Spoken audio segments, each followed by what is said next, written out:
Today's video should be a fun one. We're going to be trying to beat Pokemon Blue without gaining a single point of experience.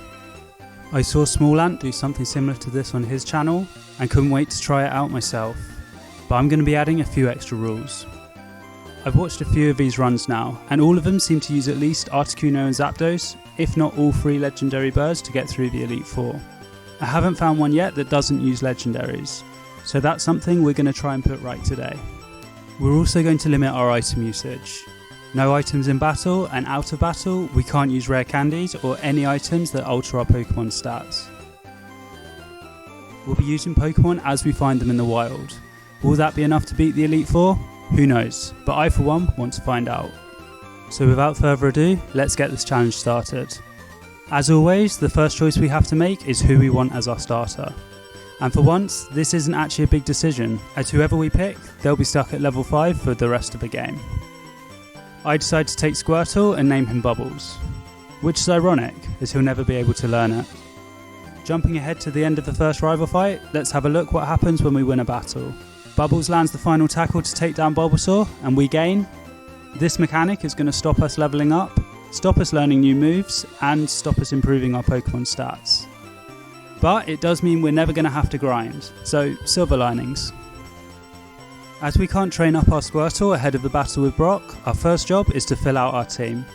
Unfortunately, nothing we can catch before Pewter City is above level 6, and nothing will be able to hit for more than 1 HP against Brock's rock types. So it's time to come up with a plan. We make sure to grab 2 level 5 Pidgeys, as that's the level they learn Sand Attack. We also grab 2 level 5 Rattatas for Tail Whip, and a level 5 Spearow to help us deal with the bug types in Viridian Forest. We skip the optional rival battle and all of the optional battles in Viridian Forest, heading straight for the mandatory bug catcher and his level 9 Weedle. We lead with Kenya the Spearow, whose peck does just under half. It's going to be a 3-shot, and luckily Weedle just spams String Shot and never actually attacks, allowing us to land the 3 pecks we need and move on to Brock. The strategy here is to spam Sand Attack to reduce Brock's Pokemon's accuracy to the point that they can't hit us. We're able to land 3 Sand Attacks before Pig goes down, so we send out Pug to set up the final 3. With all 6 Sand Attacks set up, we switch out to Bubbles, as we need to save Pug for later. Bubbles' tackle is only doing 1 damage per turn, so it's a case of just mashing A, hoping Geodude misses enough for us to take it down. A combination of misses and defense curls allows Bubbles to land 27 tackles before finally going down, but not before taking 3/4 of Geodude's health. We switch out to Cheese, and 9 turns later, Geodude finally goes down. Since the Sand Attack strategy works so well against Geodude, we switch out to Pug to set them up against Onix. Brock's Ace immediately takes Pug down to 1 HP, but then switches to Bide to allow us to get our 6 Sand Attacks up and begin attacking. We'll still need to be wary of Bide though, as this move bypasses the accuracy check and can't miss. We played this one carefully, and many turns later, after losing Pug and Cheese to tackles, Ratman finally ends the battle. A battle which took nearly 6 minutes in real time. We make quick progress through Route 3, as most of the mandatory trainers are bug catchers, who Kenya makes short work of. Route 3 also opens up some new Pokemon to us. We upgrade our Pidgey and Spearow with level 8 replacements, and also add Bubblegum the Jigglypuff to the team, who gives us a great sleep option. Malmoon is next, so it's time to upgrade the rest of our team. We add 2 level 10 Geodudes and a level 12 Clefairy, before taking on the 2 mandatory battles at the end of the cave. They don't prove too challenging though, with Dude carrying us through. Grabbing the Helix Fossil opens up Route 4 and Cerulean City. Since we have no effective counter for Misty at this stage, we'll be taking on the second rival fight first, before heading up to Bill's to open up Vermilion City. In preparation for the rival battle, we upgrade our Spearow once again, this time to level 12, and also catch Sandy the Sandshrew. Once again, we're going into this one majorly underleveled, but if we can get through this fight, things will get easier for a while. We teach Dude Mega Punch from the TM we grabbed in Mount Moon, and move Bubblegum up to the front of the party and jump into it. Bubblegum may be 11 levels lower than Blue's Pidgeotto, but she's able to hang on from a gust and put the bird to sleep. This gives us a free switch to Dude, and his newly learned Mega Punch. We can only get off 2 free shots before Pidgeotto wakes up, But that should be enough, as Pidgeotto's Gust looks to be doing about the same as Dude's Mega Punches. But we miss a Mega Punch, which proves crucial, as it allows Pidgeotto to faint Dude with only a sliver of health remaining.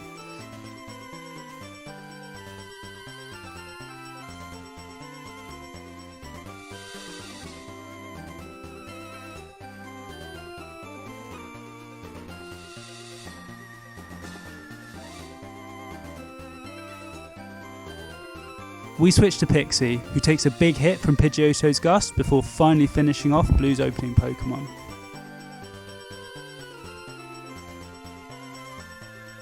Abra's out next and can't fight back, so we switch into Sandy, who's able to take down the Psychic Pokemon with 2 scratches.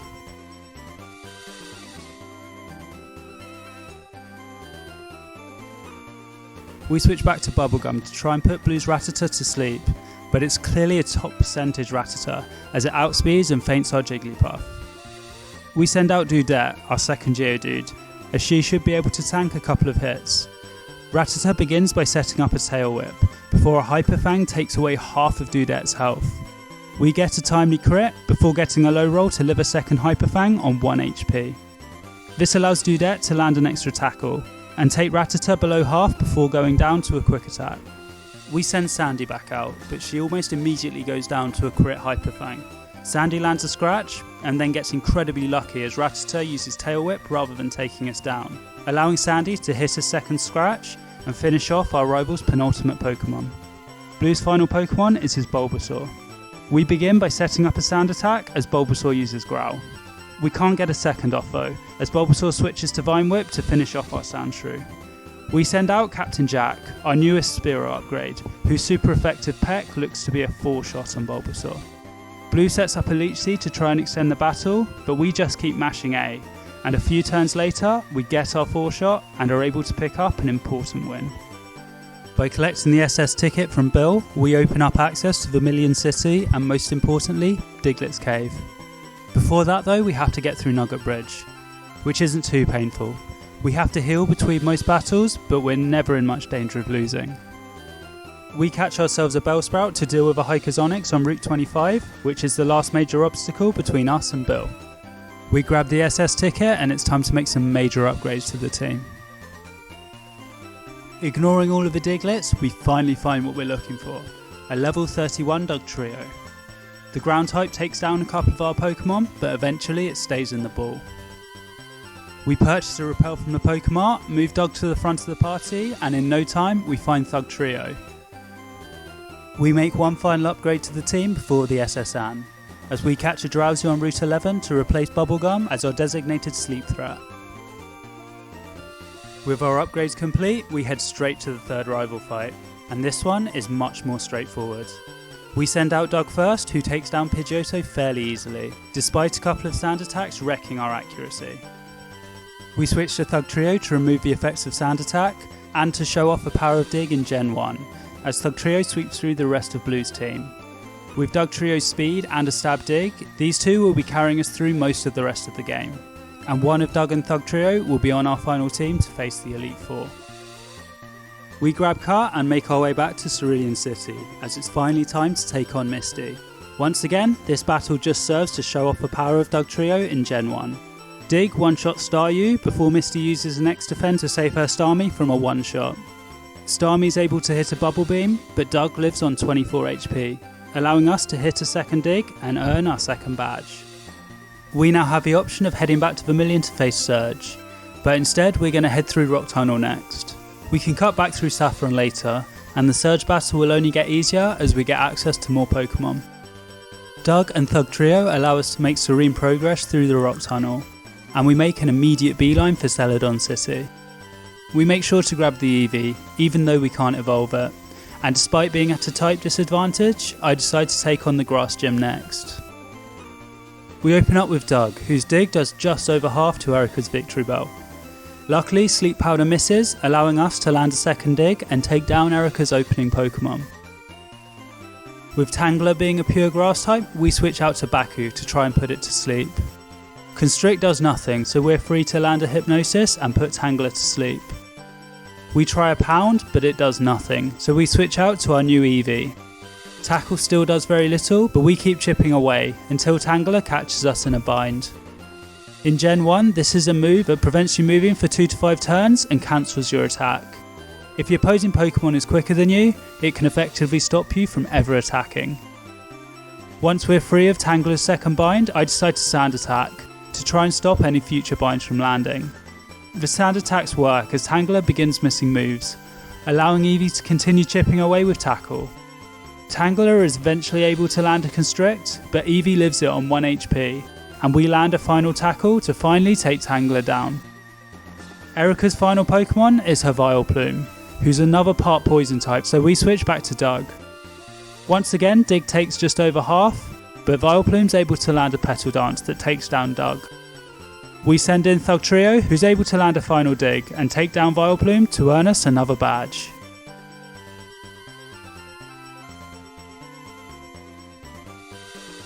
Giovanni and the Rocket Hideout is next on our list, so I decide to upgrade our Bellsprout to give our Dugtrio some backup for the Rocket Leader's ground types.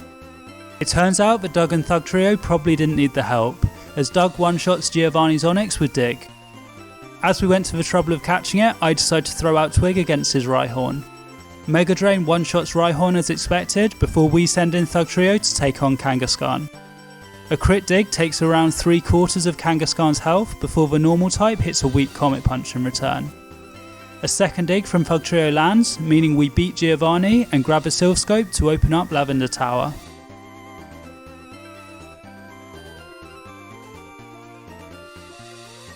Before leaving Celadon though, we grab a fresh water from the department store in order to open up Saffron. And we cut back to Vermilion City to face Lieutenant Surge. The battle's as one-sided as you'd expect, with Dig one-shotting Surge's entire team.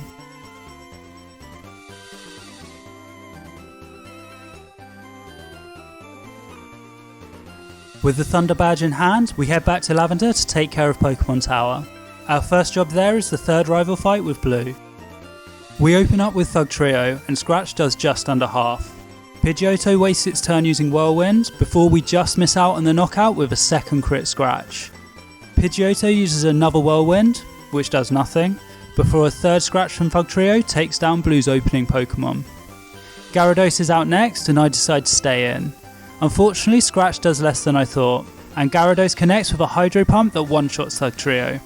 We send out Twig, who lives a Dragon Rage before putting Gyarados to sleep. This gives us a free switch to Doug, whose Scratch still does less than I'd like.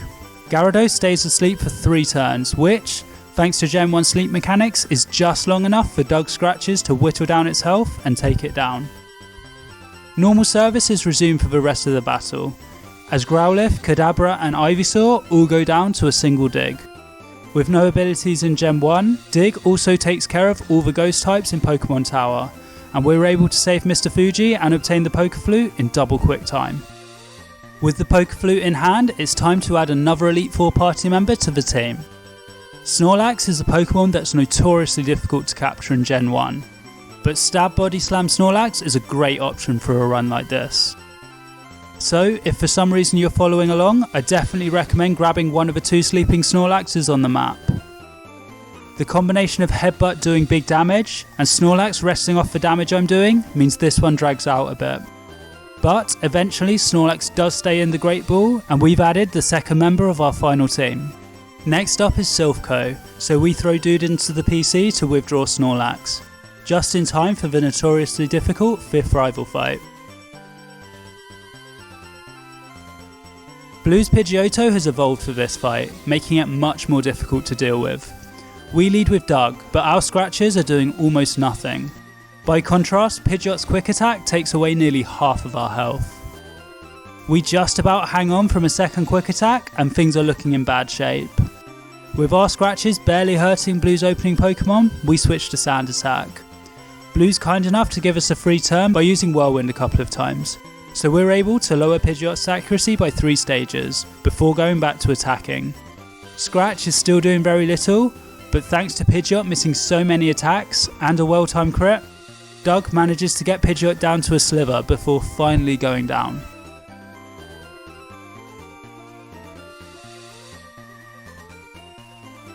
We send in Baku to finish things off, and Pidgeot wastes another turn using Whirlwind to allow our Psychic type to hit a pound for the win. Gyarados is out next, and we don't have a great counter for this thing, so we send out Raina to try and mess with its accuracy, but she doesn't last long and goes down to a Hydro Pump.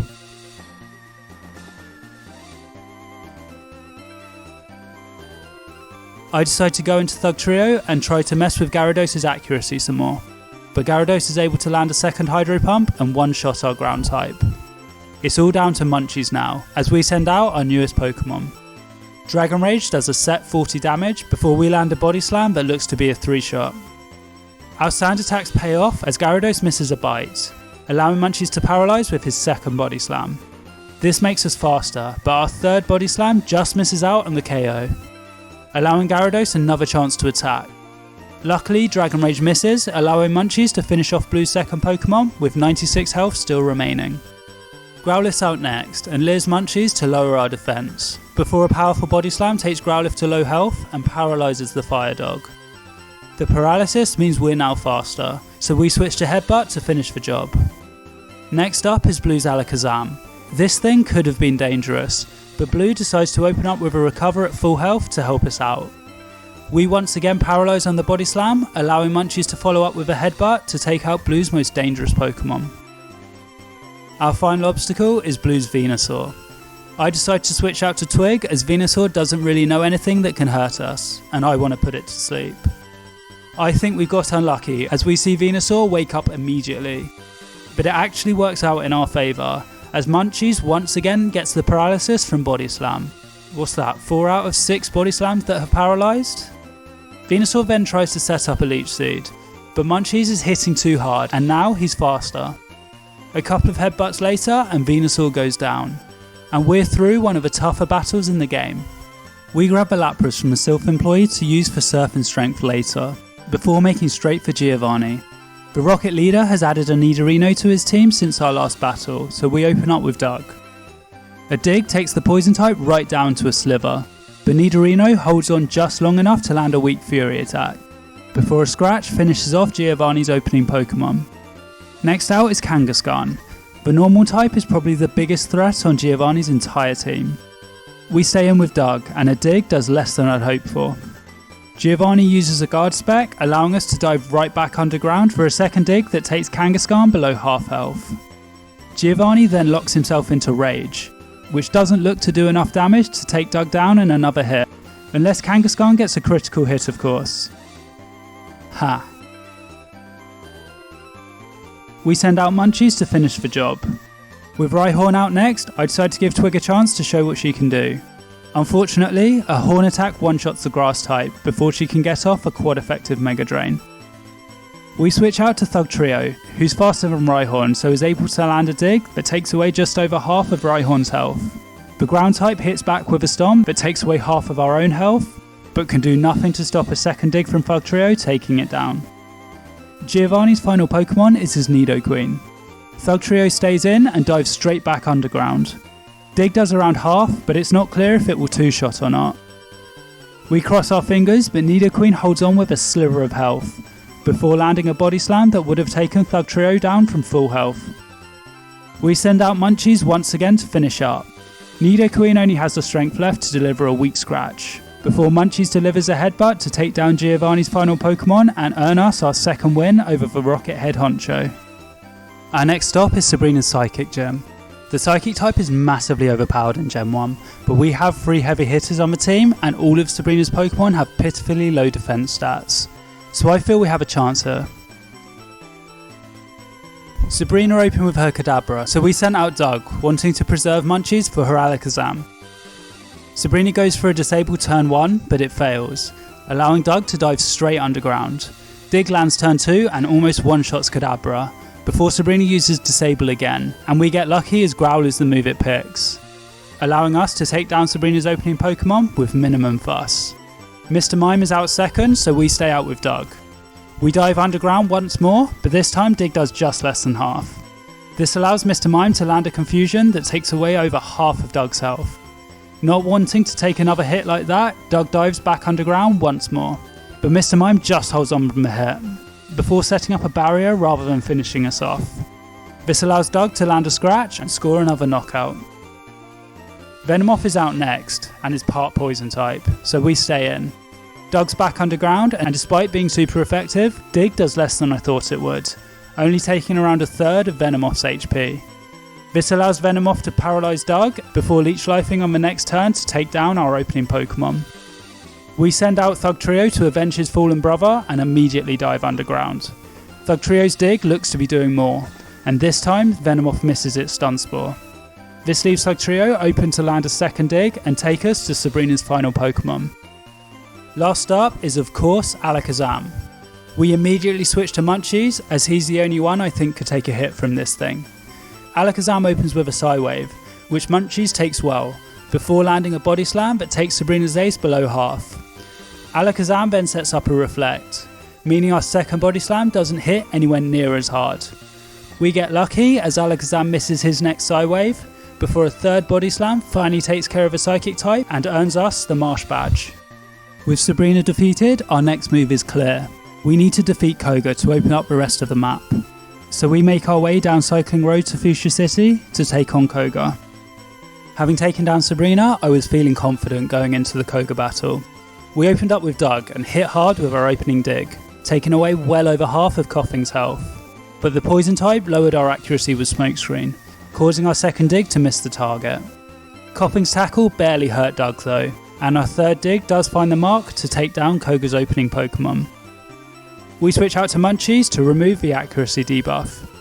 Mark tries to open with a Disable, but it fails, allowing Munchies to open with a Body Slam. Mark then lands a Poison Gas to poison Munchies, but we fire back with a second Body Slam to move Mark into knockout range. Koga wastes a turn using an X attack before Mark just holds on from another Munchies Body Slam. Mark uses its last effort to set up a Minimize to try and avoid the incoming Munchies headbutt, but Snorlax's head is too large to avoid, and Koga's second Pokemon goes down. We switch back to Doug for Koga's second Koffing, and this battle goes even more smoothly than his first. Our opening Dig takes Koffing to low health, but this time it misses the Smokescreen. This allows Doug to land a second Dig and take us to Koga's final Pokemon. We stay out with Doug, who dives straight underground, as Koga uses 2 X attacks to buff his level 43 Weezing's attack power even more. Doug dives underground again, and Weezing decides to go boom. With Doug safely hidden away, the move misses and gives us a free pass on Koga's final Pokemon to earn the Soul Badge. With Koga defeated, we can now use Surf outside of battle, so we grab the HMs for Surf and Strength from the Safari Zone, before grabbing Nessie from the box to surface to the Seafoam Islands. We've come to Seafoam for one very specific Pokemon. We're going to want to catch a Dugong for our final team, and the max level we can find one is level 38. We eventually find one the right level and name it Aurora. With Aurora added to the team, we're all set to take on Blaine. We answer all of the questions to avoid the gym trainers, including the one about my favourite TM. Our team's now incredibly well set up to take on fire types, so this is an easy battle. Doug's opening Dig almost takes down Growlithe from full health, but we get unlucky as Doug gets burned by Ember.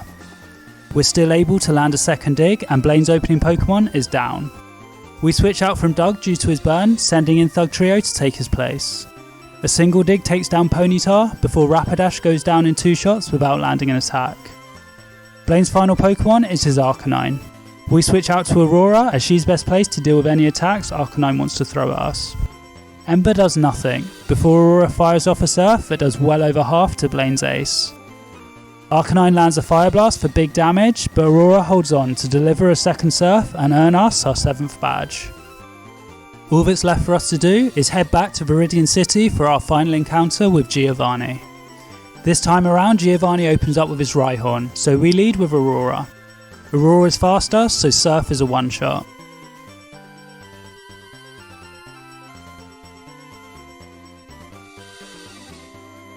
Next up is Dugtrio, so we decide to switch into our own.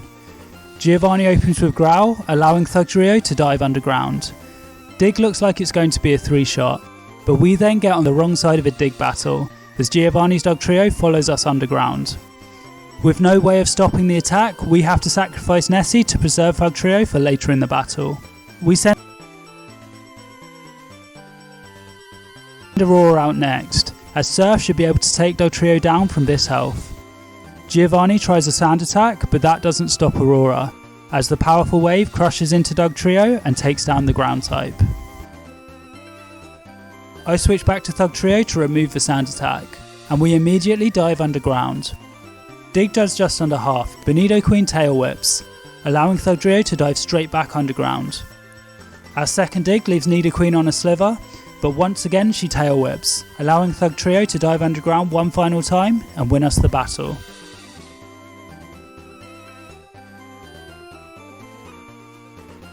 We stay out for Nidoking and dive underground once more. Dig does just over half this time, and Dugtrio holds on from a Nidoking tackle, meaning that one final dig finishes off Giovanni's penultimate Pokemon. Rhydon's out last. We send out Aurora as Surf is quad effective. We're faster, so it's another one shot, and we have our final badge.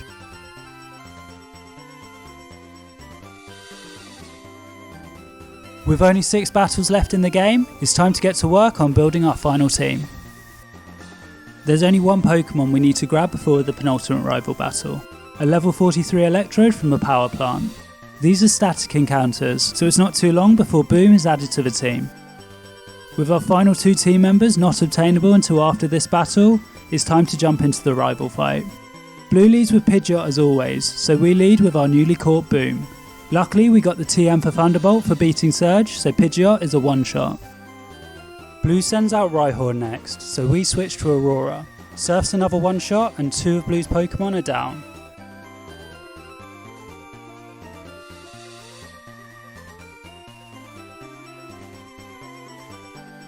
Gyarados is out next, and is another one shot to Thunderbolt.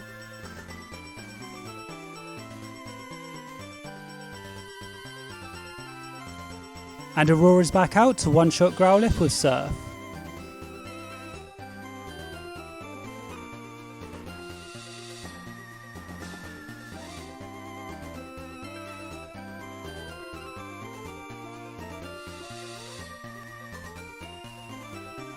We switch out to Munchies for Alakazam, as this is Blue's most threatening Pokemon. Alakazam starts by setting up a Reflect, meaning our Body Slam doesn't do much damage. Alakazam's Psybeam then takes us from full health all the way down to 8 HP. We fire back with a second Body Slam, but Alakazam is still sat at above half health. Then the game gets weird. Alakazam wastes 2 turns trying to set up more Reflects, allowing Munchies to land another couple of Body Slams. With Alakazam's health now low, Blue uses a regular potion to heal up, before we get the Paralyze with yet another Body Slam. We then get the full power and somehow go from definitely losing this matchup to taking down Alakazam with Munchies still at 8 HP. That was weird. Blue's final Pokemon is Venusaur, and we switch out to Dugtrio hoping he's faster. Turns out he's not, and Vine Whip one-shots us from full health. Dug's our slightly faster Dugtrio, so we try our luck with him, but he's slower too and also gets one shot. I switch into Boom and try a Thunderbolt to see how much we do, as I don't think Venusaur can one-shot us from full health. We get a crit, but it still does nothing, so I decide it's time to go Boom. Unfortunately Venusaur lives it, and we have to send out Aurora. Blue could have one-shot us with a Razor Leaf and won the battle, but instead decides to use a potion, allowing us to hit an Aurora Beam and pick up a win we probably didn't deserve. Since we can get through Victory Road without facing any trainers, we just have 2 more stops to make before the Elite Four. First, we head to Route 23 and catch ourselves a level 43 Fearow that we call Zapdos. And our final capture is a level 45 Machoke that we call Arnold. With our final team assembled, let's have a look at their stats going into the Elite Four. First up is Boom the Electrode. He's super fast, so hopefully he'll outspeed anything we come up against. Thanks to the way crits work in Gen 1, he'll also crit most moves thanks to his massive base speed. Boom has the moveset of Thunderbolt, Explosion, which we grab the TM for in Victory Road, Light Screen and Toxic. Next we have Munchies the Snorlax. I'm not sure if he's high enough of a level to be useful here, but I'm hoping that Stab Body Slam may come in handy at some point. We've taught Munchies Earthquake for coverage, otherwise his moveset stays the same. Next is Aurora the Dugong, who's going to be very useful. The only addition to her moveset is Ice Beam, which we've taught mostly for Lance's dragons. Surf will also help a lot against Bruno. In the end, I decided to keep our slightly slower but higher attack Diglett for the Elite Four. Both Doug and Thug Trio are being outsped by most things due to their low level now, so at least Thug Trio hits harder. I think Thug Trio is going to have limited use, but I did throw Fissure onto him in case we ever need a Hail Mary pass. Next we have Zapdos, which is actually our level 43 hero. I taught her Fly in case we ever need to Toxic Stall, otherwise her moveset is the same as when we caught her. Which leaves Arnold the Machoke. Arnie probably got the biggest move overhaul out of everyone, as we taught him Submission, Dig, Strength and Seismic Toss. I'm hoping that Arnold's attack stat will make him useful here, and he's got some pretty good type coverage. And that's our final team. Let me know down in the comments if you think we can win or not. First up is Lorelei, so we lead with Boom. I set up a light screen as I'm hoping to sweep her whole team with Thunderbolt. Dugong wastes her turn going for Growl, which allows Boom to hit a Thunderbolt for around half her health. I really wanted that to do more. Dugong goes for a second Growl, allowing Boom to hit another Thunderbolt and take down Lorelei's opening Pokemon. Cloyster's out next, and Boom's Thunderbolt immediately takes it to low health. Cloyster fires back with an Aurora Beam, but Boom takes it well, before firing off a second Thunderbolt and removing Cloyster from the battle.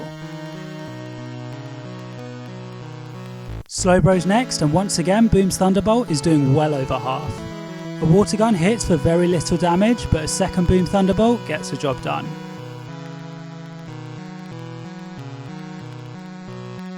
Next is Lorelei's only pure Ice type, Jinx. Our Thunderbolt doesn't hit nearly as hard, but Jinx's Double Slap is doing even less.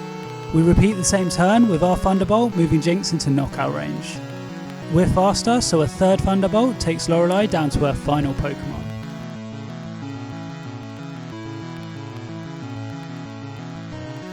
Lapras is tanky, but a critical hit takes her down below half health. She fires back with a Hydro Pump but takes Boom down to 5 HP. We go for another Thunderbolt and we get the crit, meaning that Lapras goes down and we're through the first member of the Elite Four.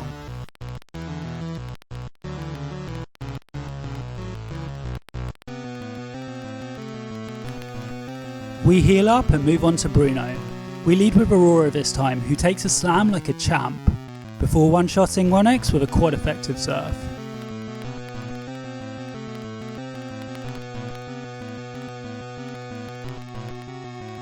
Hitmonchan is out next, so we switch to Zapdos. I like to think there's a moment where Bruno panics thinking we actually have a Zapdos, only to realise it's just a Furo. Anyway, Zapdos tanks a Thunder Punch to two-shot Hitmonchan with Drill Peck.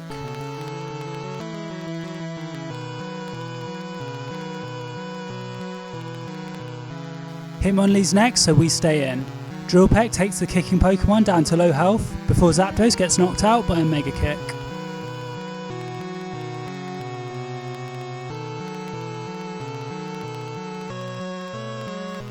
We switch to Arnold, who takes a high jump kick with half health, before finishing Hitmonlee with strength.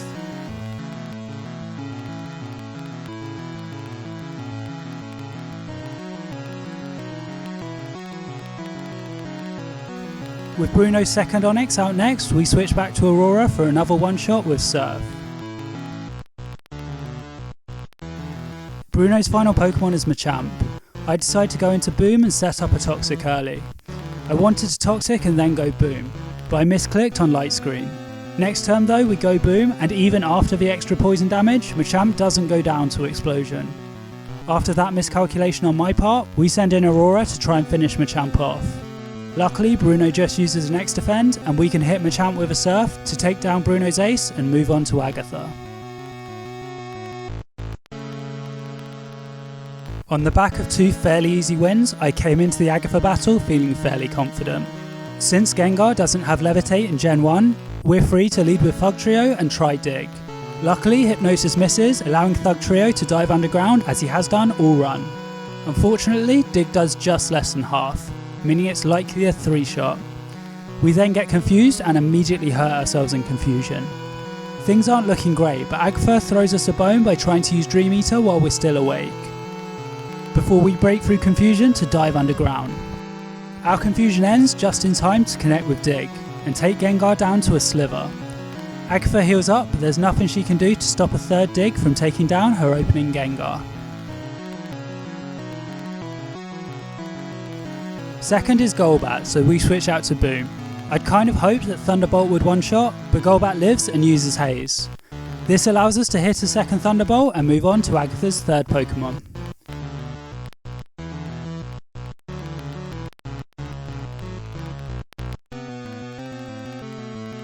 Haunter's out next, so we send out Munchies. Nightshade hits us for 55 damage, before Earthquake takes Haunter under half. Haunter then tries another Dream Eater while we're still awake, allowing Munchies to land a second Earthquake and take down the Ghost type.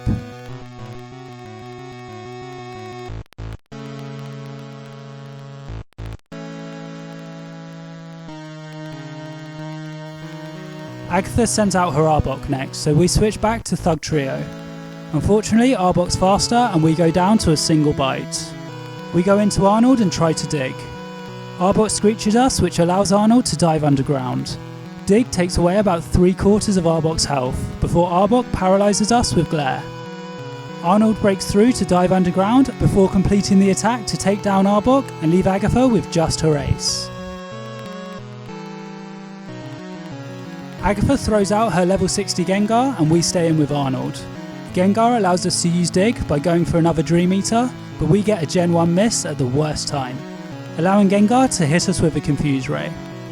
Luck continues to work against us as we hit ourselves in confusion, before we break through paralysis to hit a Dig that leaves Gengar on low health. Gengar does eventually finish us off with Nightshade, but we're well set to win from here. We send out Boom, but Gengar outspeed and immediately confuses us. We break through confusion and hit the Thunderbolt, but we don't take down Gengar. We get hit by a Nightshade for 60 damage, before our confusion ends just in time to hit a second Thunderbolt to take down Agatha's final Pokemon and move on to the final member of the Elite Four.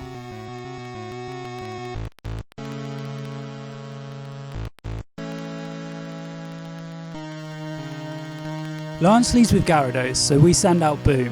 Thunderbolt takes away most of Gyarados' health, before Dragon Rage takes away 40 of our health. One more Thunderbolt and Gyarados is down.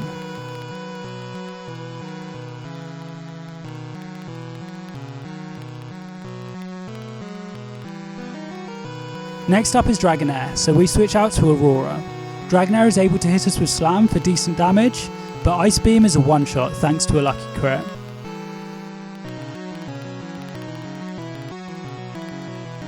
Lance's second Dragonair also hits us with a Slam, but is able to hold on from Ice Beam as this one doesn't crit. Dragonair follows up with Hyper Beam, taking down Aurora, which could prove problematic later.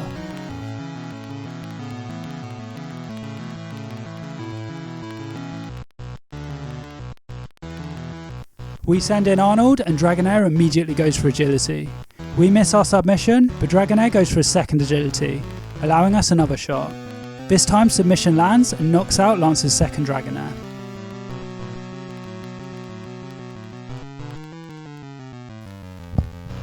Aerodactyl is next, so we bring Boom back out.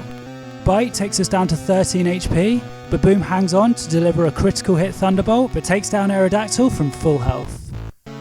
That just leaves Lance's Dragonite. I decide to stay in and go Boom. Explosion does a lot less than I'd hoped, and Thunderbolt may have been the better play there.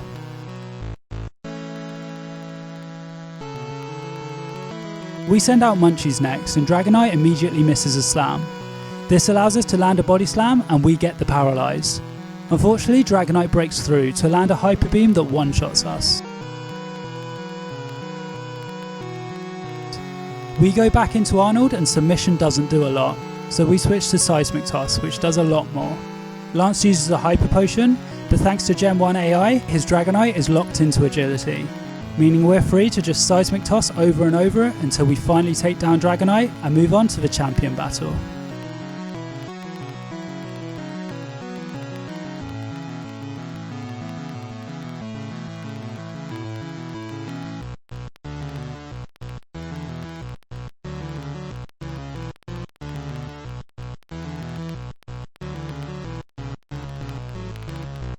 All that stands between us and victory is one final showdown with Blue. I'm going to level with you and admit that I did not do this first try. With the team we have, which I believe is the best we can do under the rules we've set, we have exactly one win condition in this battle. We have to go boom on his Alakazam. Unfortunately, this means we'll lose Electrode before Gyarados, but there's no other way to get through the Psychic type. Pidgeot goes down easily enough, a few Thunderbolts do the job, and Alakazam is out second. In order to survive, we need Alakazam not to use Psychic and not to crit Psywave. Luckily, Blue decides to use Recover, so we're free to go boom, and a crit explosion one-shots the Psychic type. We're now ahead, but we've lost our strongest Pokemon for the rest of the battle. Rhydon's out next, but Aurora outspeeds and one-shots with Surf. Next is Gyarados. We don't have boom, so I decide to send out Munchies, looking for the paralysis. We luck out and get it first turn, after Gyarados decides to use Leer. We continue to chip away with Body Slam before I use Amnesia, hoping it may help Munchies survive a Hydro Pump. We go back to Body Slamming, but Gyarados eventually goes for a Hyper Beam and there's no way Munchies is living that.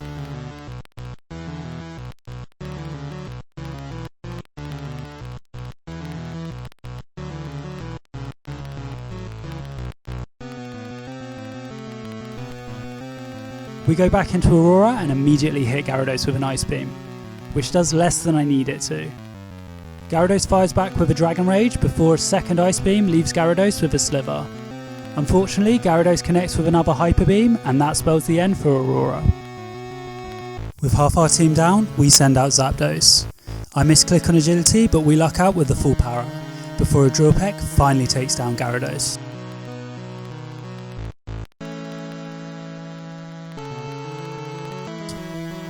Blue sends out Arcanine and we switch to Arnold as he knows Dig. Arcanine misses a Leer before Arnold dives underground and connects with a Dig that looks like it's a 3-hit KO. Arcanine wastes a turn using Roar, allowing Arnold back underground, and a second Dig moves the Fire type into knockout range. Another wasted turn on Roar means that Arnold is free to land a final Dig that knocks out Arcanine, and we've made it to Blue's final Pokemon. The only thing stood between us and victory is Blue's Venusaur. We stay in, looking to use Dig with Arnold. Mega Drain takes away over half of our health, but Arnold holds on and dives underground. Dig barely does anything though, and with Arnold back above ground, Venusaur lands a Razor Leaf to take down the fighting type. Down to our final two Pokemon, we send Zapdos back out. Venusaur is quicker than us, so we use an agility to claim the speed advantage for the rest of the battle. Venusaur then hits us with a Mega Drain that takes away well over half of our health, and takes Venusaur all the way back to full. We land a Drill Peck, but it looks like a 3-hit KO, and we find ourselves in a bad spot. Venusaur hits another Mega Drain, but Zapdos holds on. A second Drill Peck takes Venusaur into knockout range, and Venusaur decides to go for a Solar Beam. We're faster though, so before Venusaur can release the solar energy, Zapdos lands a final Drill Peck to take down the Grass Starter and win us the run. I really enjoyed this challenge. Working out a team that would beat the Elite Four without any rare candies or stat boosting items was really fun to do, and to see it all work out was really satisfying. If you enjoyed the video, make sure to drop it a like, and subscribe to the channel for more Pokemon challenges like this one. If this video gets enough likes, I may even look at doing it again in a later generation. If any of you wanted to try this out for yourselves, I've put a link to the ROM hack I used down in the description. All that's left to say is thank you guys so much for watching, stay safe, and I'll see you in the next video.